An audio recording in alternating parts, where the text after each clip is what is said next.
साहित्यरत्न अण्णाभाऊ साठे यांचे संयुक्त महाराष्ट्र चळवळीतील योगदान अतुलनीय. अनिल मोहिते.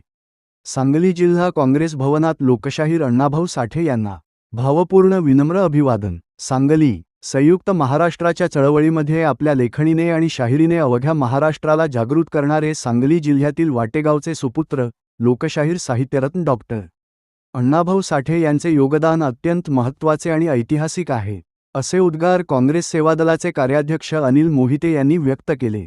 सांगली येथील जिल्हा काँग्रेस भवनात आयोजित लोकशाहीर अण्णाभाऊ साठे यांच्या अभिवादन कार्यक्रमात ते बोलत होते. कार्यक्रमाच्या सुरुवातीला काँग्रेस सेवादलाचे कार्याध्यक्ष अनिल मोहिते आणि सेवादलाचे जिल्हाध्यक्ष अजित ढोले यांच्या हस्ते लोकशाहीर अण्णाभाऊ साठे यांच्या प्रतिमेस पुष्पहार अर्पण करून भावपूर्ण आदरांजली वाहण्यात आली. ग्रामीण जीवनाचे वास्तव मांडणारा महामानव. अभिवादनपर भाषणात बोलताना अनिल मोहिते म्हणाले की अत्यल्प शिक्षण झालेले असतानाही अण्णाभाऊंनी आपल्या उपजत बुद्धिमत्तेच्या आणि गावगाड्यातील समृद्ध अनुभवांच्या जोरावर फकीरा, माकडीचा माळ, राणोजी, वायदंडे यांसारख्या अजरामर कादंबऱ्या लिहिल्या. त्यांनी आपल्या साहित्यातून ग्रामीण जीवनाचे दाहक वास्तव समाजासमोर मांडले. संयुक्त महाराष्ट्राच्या आंदोलनात शाहीर अमर शेख आणि शाहीर साबळे यांच्या खांद्याला खांदा लावून अण्णाभाऊंनी आपल्या डफावरची थाप आणि शाहिरीच्या माध्यमातून प्रचंड जनआंदोलन उभे केले. अण्णाभाऊंच्या साहित्याची आंतरराष्ट्रीय पातळीवर दखल. कार्यक्रमाचे स्वागत व प्रास्ताविक करताना सेवादलाचे जिल्हाध्यक्ष अजित ढोले यांनी अण्णाभाऊंच्या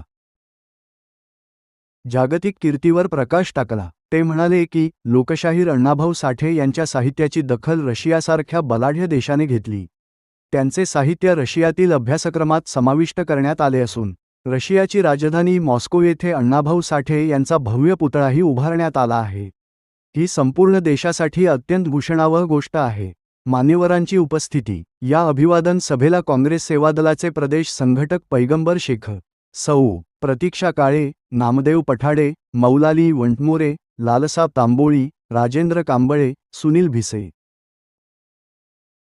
शैलेंद्र पिराळे, विठ्ठलराव काळे, सुरेश गायकवाड, राजेंद्र ढेरे, कवठे महांकाळचे श्रीकांत फाकडे, वाळव्याचे संदीप परीट, सिद्धराया गणाचार्य, आप्पा पाटणकर, प्रथमेश शेटे, उस्मान मगदूम, मुफीद कोळेकर, खुदबुद्दीन मुजावर आदींसह काँग्रेस पक्षाचे पदाधिकारी व कार्यकर्ते मोठ्या संख्येने उपस्थित होते. कार्यक्रमाच्या शेवटी विश्वास यादव यांनी उपस्थित सर्वांचे आभार मानले. सम्यक महाराष्ट्र न्यूजसाठी मी प्रमोद चिनके, सांगली. अशाच नवनवीन आणि ताज्या घडामोडींसाठी आमच्या चॅनेलला नक्की लाईक आणि सबस्क्राईब करा. धन्यवाद.